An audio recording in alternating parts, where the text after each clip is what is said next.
Feelings. আমি যেখানেই থাকি না কেন, ক্যামেরার সামনে, ক্যামেরার পিছনে, সাইডে, আশেপাশে, সবসময় আমি সবার সাপোর্টটা চেয়ে আসছি, সাংবাদিকদের সাপোর্ট চেয়ে আসছি, এখনো চাই। সো আশা করব যে আমি যেখানেই থাকি না কেন আপনারা সবসময় আমাকে সাপোর্ট করে যাবেন। না, এখন পর্যন্ত দেশের বাইরে যেহেতু একটা ক্রিসমাসের গ্যাপ আছে, এই ক্রিসমাসের কারণে আসলে আমি আর দেশের বাইরে আমরা প্ল্যানটা আপাতত স্থগিত রেখেছি। দেশে এখনো চলছে, হলে হলে ওই 840 চলছে, সবাই পছন্দ করছে। সো আমার কনসেন্ট্রেশন এখন দেশের ভেতরে বিভিন্ন হলে। দেশের বাইরেরটা আমরা একটু পিছিয়ে দিয়েছি, আমরা শীঘ্রই জানাবো। আরো একটা নিউজ আসতে যাচ্ছে, অবশ্যই আপনারা কিছুদিনের মধ্যে জানতে পারবেন। সারপ্রাইজ! ডিরেক্টর কি এখন আমার জামাই? মানে আগেও তো ছিল আমার জামাই। সরি,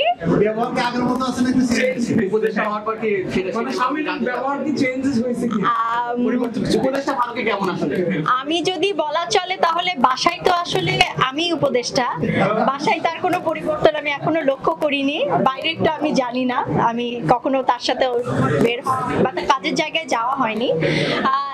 চেঞ্জ আমি কোনো লক্ষ্য করতে পারছি না, আমার কাছে একই রকম মনে হচ্ছে। খালি মনে হচ্ছে যে একটা আগে ছবি আলের জন্য কাজ করতো, এখন দেশের মানুষের জন্য কাজ করছে, এটা আমার খুব ভালো লাগছে।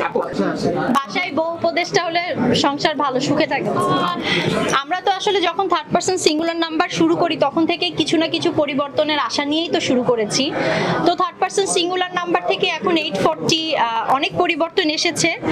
আমি আশাবাদী যে ভবিষ্যতে আরো ভালো সিনেমা আমাদের বাংলাদেশে হবে এবং বাংলাদেশের সিনেমা সত্যিকারে ভালো পর্যায়ে যাচ্ছে। বিভিন্ন বাজেটের সিনেমা হচ্ছে, বিভিন্ন ধরনের সিনেমা হচ্ছে এবং দর্শকদের রুচির পরিবর্তন হয়েছে, তারা বিভিন্ন রকম সিনেমা দেখছে এখন। সো আমি অনেক আশাবাদী আরো অনেক চেঞ্জ আসবে, ভালো চেঞ্জ আসবে। আমি তো সবসময় ক্ষমতাবান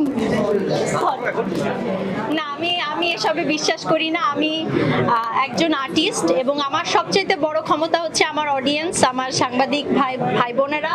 সো তারা যতদিন আমার পাশে আছে আমার কাছে মনে হয় না, শেয়ারিং তো সবসময় আমাদের মধ্যে হয়, সেটা পলিটিক্স হোক, সেটা কাজ হোক, সেটা সিম্পল বাজারের হিসাব হোক, বা সিম্পল ইলহামের খাবার দাবার হোক, বা যে কোনো কিছু নিয়ে আমাদের আলোচনা হয়। হয়তোবা আমাদের সাংসারিক জীবন সুখের হওয়ার এইটা একটা কারণ, আমরা সব বিষয়ে আলোচনা করি, আমরা আর্গুমেন্ট করি না। সো এই আলোচনাটা আমার মনে হয় সব বিষয় নিয়েই হয়, স্পেসিফিক উপদেশটা এখন আলোচনা বেশি হয় তা না, সবসময় যে কোনো বিষয় নিয়ে আমরা আলোচনা করতে স্বাচ্ছন্দ্য বোধ করি।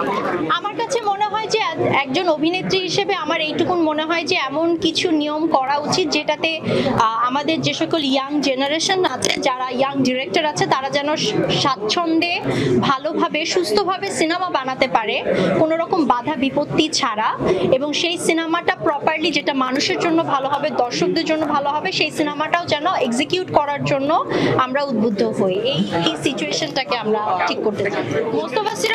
Mostafa Sarwar Farooki as a director হিসেবে ওয়ান্ডারফুল, বিকজ সে তার আর্টিস্টদেরকে বোঝাতে সক্ষম হয় এবং সে খুবই ফ্রেন্ডলি আর্টিস্টদের সাথে কাজ নিয়ে নিতে পারে, বের করে আনতে পারে, হুইচ ইজ ভেরি গুড। এটা যে অনেক ডিরেক্টরেরই আছে আমাদের মিডিয়া।